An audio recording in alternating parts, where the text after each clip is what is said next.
एक इंसान बहू का भूत चुड़ैलों से भरा बड़ी बंगली वाला ससुराल। साधना, तेरे बाबा कारखाने से अब तक आए क्यों नहीं है? कारखाने में काम ज्यादा होगा, शायद इसलिए आज बाबा को आने में इतना समय लग रहा है। ये है गोरी सुंदर गरीब साधना, जो अपनी माँ दामिनी के साथ अपने छोटे से घर के आंगन में मिट्टी के चूल्हे पर खाने की व्यवस्था कर रही थी। तभी वहां दामिनी का पति राकेश आता है। दामिनी, मुझे मनोज भाई मिले थे, मेरे बचपन के दोस्त। मनोज भाई हमारी साधना को उनके घर की बहू बनाना चाहते हैं। अब मुझे तो ये रिश्ता मंजूर है। ये तो बड़ी अच्छी बात है जी। मनोज भाई और उनके परिवार वालों को तो हम सालों से जानते हैं। वो हमारी साधना को बहुत खुश रखेंगे। बाबा, मैं उस शराबी दीपक से शादी नहीं करूंगी।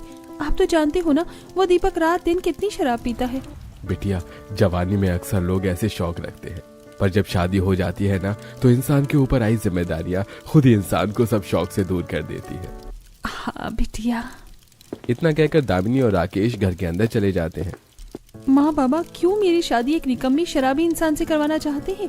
पूरा गांव उस दीपक की कितनी बेइज्जती करता है। तभी साधना घर के अंदर आती है। साधना और उसके माता पिता काफी गरीबी में अपना जीवन यापन कर रहे थे। अगले दिन सवेरे, दामिनी, मैं मनोज भाई को बोल देता हूँ कि वो कल ही हमारे घर रिश्ता लेकर आ जाएंगे। राकेश अपने काम पर चला जाता है और साधना पैसे लेकर मार्केट में राशन लेने आती है। अचानक चलते चलते उसे ठोकर लग जाती है और वो सड़क पर गिर जाती है। मेरा पैर। तभी वहां एक अमीर गोरा हैंडसम लड़का आता है और वो साधना को उठाता है। आपको लगी तो नहीं? तभी साधना इस लड़के को और ये लड़का साधना को, दोनों ही एक दूसरे की सुंदरता को देखते ही रहते हैं। कितनी सुंदर है ये। कितनी सुंदर है ये लड़की। वैसे तुम हो बड़ी सुंदर। क्या नाम है तुम्हारा? साधना। और आपका? मेरा नाम विनय है। तभी दोनों आपस में बातें करते हैं। साधना विनय को अपने बारे में सब कुछ बताती है और विनय साधना को अपने बारे में सब कुछ बताता है। थोड़े समय बाद, आपसे मिलकर बड़ी खुशी हुई साधना जी, संभल कर जाइएगा। तभी विनय अपनी कार में बैठकर वहां से चला जाता है। काश कि मेरी शादी विनय जी जैसी अमीर और हैंडसम लड़के के साथ होती। साधना वहां से चली जाती है। अगले दिन सवेरे साधना और सब घर में थे। तभी साधना के घर विनय अपने अमीर माता पिता हरीश, यामिनी और गोरी सुंदर बहन निशा के साथ आता है। विनय और उसके परिवार वाले काफी अमीर और मॉडर्न लोग हैं। विनय जी, आप?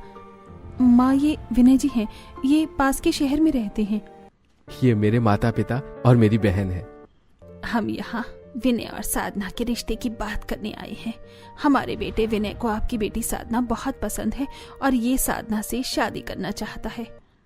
ये सुनकर दामिनी राकेश दंग रह जाते हैं। माफ करना बहन, पर हमने अपनी बिटिया का रिश्ता कहीं और तय कर दिया है। आंटी जी, ऐसा मत कहिए। मुझे साधना बहुत पसंद है। जब से मैंने साधना को देखा है, मैं हर पल इसी के बारे में सोच रहा हूँ। आप साधना की शादी मुझसे करवा दीजिए। मैं साधना को जीवन भर खुश रखूंगा। विनय और उसके परिवार वाले दामिनी राकेश से मिन्नतें करने लगते हैं।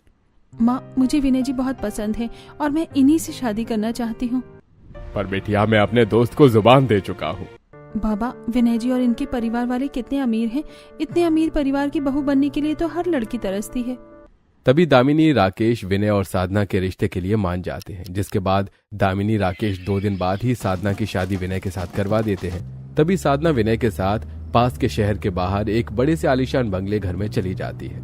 विनय का ये घर काफी बड़ा बंगला घर है, जहाँ विनय के माता पिता, बूढ़ी दादी सुजाता, 3 बहनें निशा, नेहा, पायल और 3 भाई राहुल, महेश, अजीत, ये सब थे।